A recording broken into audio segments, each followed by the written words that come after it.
En Noticias Colombia vamos a conversar esta mañana con la licenciada Edith Morera. Ella es la fiscal adjunta interina de género. Tenemos un tema muy importante que es la violencia contra las mujeres que hemos visto reflejada en los últimos meses en su máxima expresión, que es cuando se acaba con la vida de una mujer de manera violenta.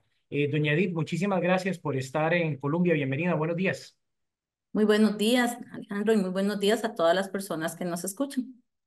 Quiero pues repasar, porque me parece pertinente repasar algunos de los casos que han acontecido de febrero a la fecha, algunos nombres que no son solo nombres, son historias. Nadia Peraza en Heredia, Emilce Soto en Osa, Kimberly Araya también en Heredia, Marisol Ramírez en Upala, Ana Jenny Otárola en Guásimo, Pamela Arroyo en Turrialba, Jenny Bastos en Sabanilla de Alajuela y Julieta Fernández más recientemente en Dota.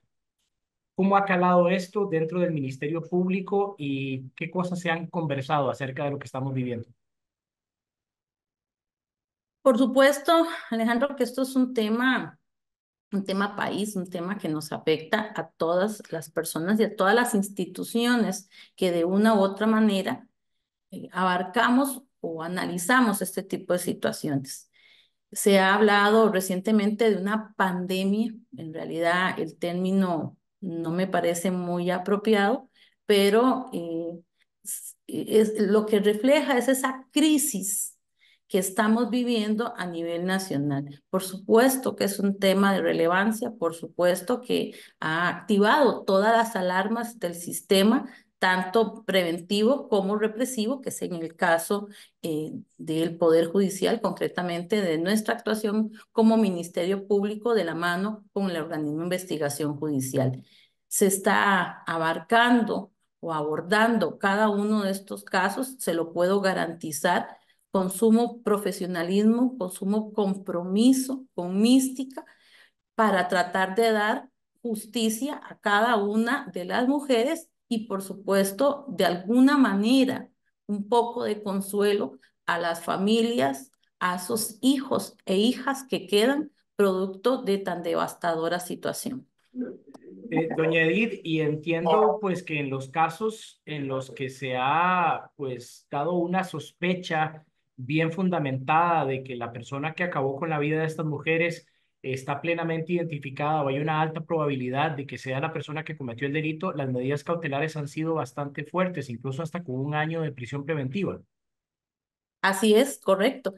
Existe como parte de ese compromiso y de ese profesionalismo con el que se está trabajando estas situaciones, estos casos, por supuesto que en cada una de las situaciones, por parte del Ministerio Público, siempre ha existido una gestión para solicitar prisión preventiva. Como usted bien lo menciona, en el caso de Nadia y en el caso de Kimberly en Heredia, el juez o la persona juzgadora que le correspondió atender la solicitud fiscal, impuso un año de prisión preventiva como medida cautelar. Lo mismo ocurrió en el caso Marisol en Upala, no tanto con un año, sin embargo, con prisión preventiva.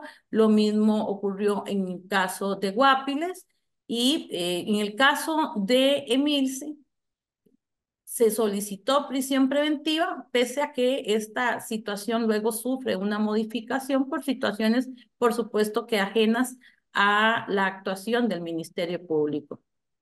Y eso, por cierto, se apeló, la persona permanece en arresto domiciliario en el caso de doña Emilce. En el caso de doña Milce, la persona imputada se mantiene en arresto domiciliario con monitoreo electrónico a través del dispositivo. Doña Edith, entiendo por lo que he podido conversar ahí con personas del Poder Judicial que ha habido reuniones recientemente para analizar estadísticas de violencia de género y otras, incluso ya para ver qué acciones se pueden tomar adicionales a la política de persecución penal. Y quiero separar entonces la consulta en esas dos. Primero, ver si en efecto han abordado el tema de estadísticas desde alguna comisión del Poder Judicial y cómo andan esos datos en referencia con violencia de género. Ujú. Vamos, tal vez importante a mencionar que existe una subcomisión interinstitucional de prevención de femicidios.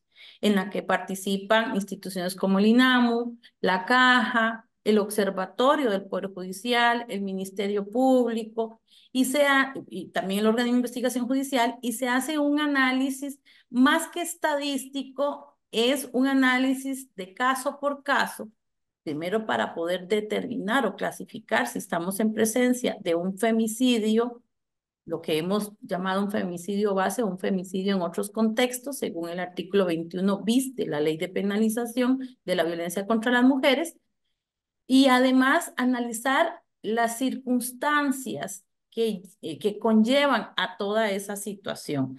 A nivel de estadística, por supuesto que es un tema de interés, sin embargo, es importante hacer ver que tratar de encontrar un número en este momento que sea definitivo es un poco complicado porque tratamos de hacer cortes y generalmente surgen situaciones que tal vez no han sido calificadas o clasificadas de ese modo. Le explico.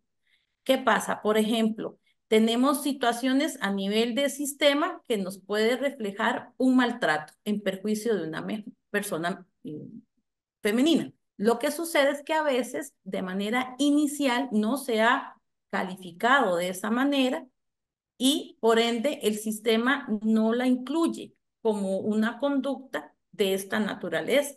Estamos primero haciendo un análisis de todas estas situaciones, calificarlas adecuadamente, entre ellas, por supuesto, los femicidios, para poder tener una estadística más confiable, una estadística que refleje una realidad y no que sea un dato oscuro, un dato que no refleje justamente lo que estamos enfrentando en este momento. Estamos conversando esta mañana en Noticias Colombia con la fiscal adjunta interina de género, la licenciada Edith Morera, acerca de la violencia contra las mujeres, que como decíamos al inicio, pues ha tenido expresiones muy fuertes en los últimos meses con crímenes que han sido en perjuicio de mujeres. Me decía el fiscal general, doña Edith, hace unos días que conversaba con él, que se habían reunido también para evaluar dos posibilidades. Una especie de campaña de comunicación de manera que el Poder Judicial estuviese más a la mano de las mujeres que necesitan ayuda, volver a recordar números de teléfono, zonas a las que pueden acudir, acciones que pueden tomar, que no importa la cantidad de veces que vayan a poner una denuncia o acudir a los tribunales que lo pueden hacer, eso por un lado. Y la otra de una idea, de una iniciativa de ley en la que eventualmente se logre tener acceso a fondos para crear albergues donde se saque a las mujeres que son víctimas de violencia a una zona segura y evitar así que tengan contacto con la persona agresora. Y quería ver si podemos hablar un momentito sobre esas dos cosas. Sí, claro, las dos acciones son sumamente importantes. La primera, a nivel preventivo y a nivel informativo, porque tenemos una realidad muy importante. Es la cantidad de mujeres víctimas de la violencia intrafamiliar que en la mayoría de las ocasiones no saben cuáles son sus opciones, no comprenden, reciben información equivocada y no entienden adecuadamente cuáles son las opciones que tienen. Esa campaña está dirigida justamente a informar sobre ese tipo de opciones, sobre la necesidad de salir de ese ciclo, porque recordemos, y esto es esencial, Alejandro, recordemos que el ciclo no solo es estar dentro del mismo círculo, sino que además la violencia va en aumento. Entonces, de manera tal que lo que hoy podría ser algo denominado insignificante, que en muchas ocasiones se normaliza la violencia, eso va a ir en aumento. Y cada vez que se da ese aumento de violencia, se termina en situaciones tan lamentables como las que estamos comentando. Difícilmente se llega a una situación de un día para otro. Puede darse, no le voy a decir que no. Sin embargo, difícilmente. Esto va siempre de una manera sistemática, paulatina y en aumento. La idea con este tipo de campaña es efectivamente darle las opciones a las mujeres, hacerles ver que sí existe una posibilidad, que sí existe una forma de salir de este tan terrible ciclo. Y por otro lado, el tema de los albergues es esencial.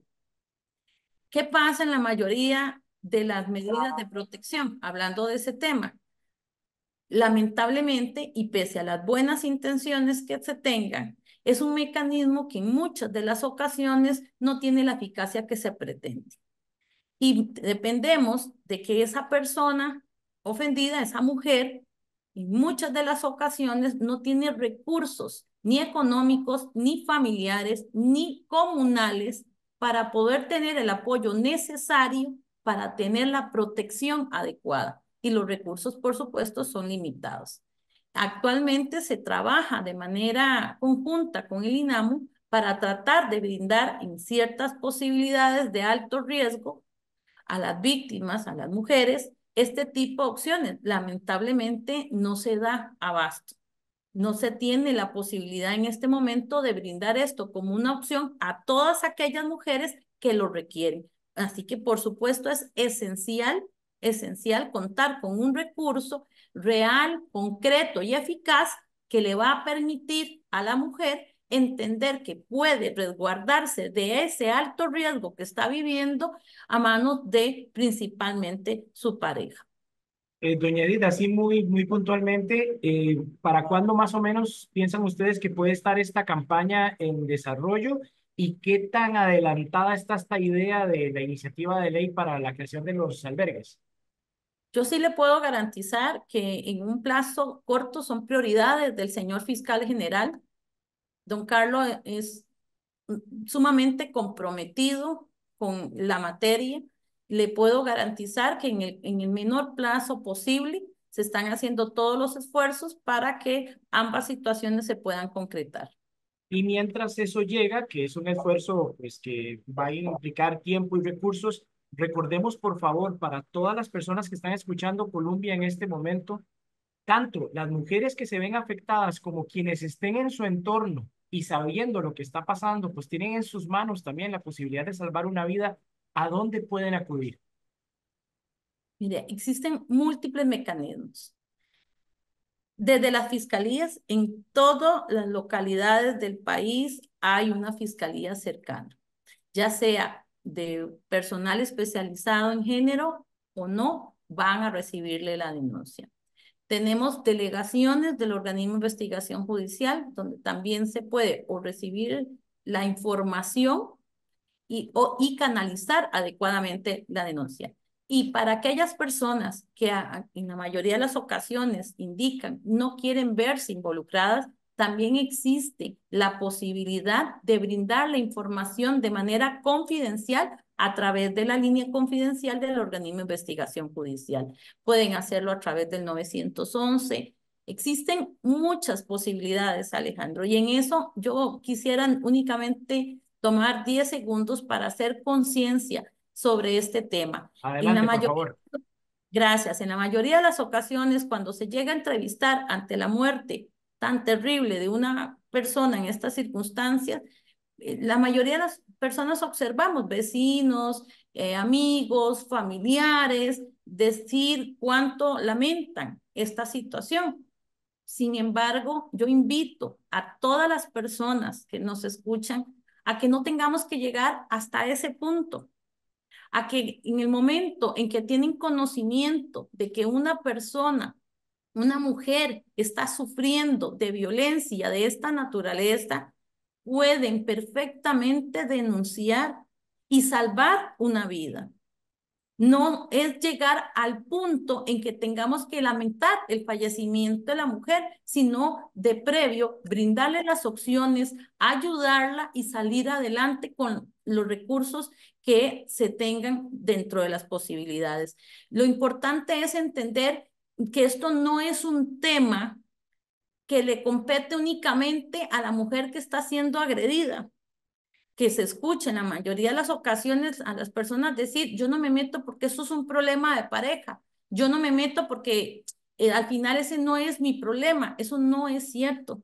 y estamos observando cómo esto va en escalada y nos afecta a todos y a todas en este país. Lo que es importante, denunciar a tiempo, ayudar en ese sentido y ser valientes para tratar de denunciar este tipo de situaciones y entender que en muchas ocasiones las personas que están, las mujeres que están dentro de este ciclo, nos falta de valentía, Alejandro.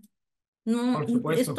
esto no se trata de una situación en que podamos culpabilizar una vez más a la víctima. No, es parte de esa situación, de ese ciclo en el que está inmersa, en la que en muchas ocasiones siente que no tiene opciones.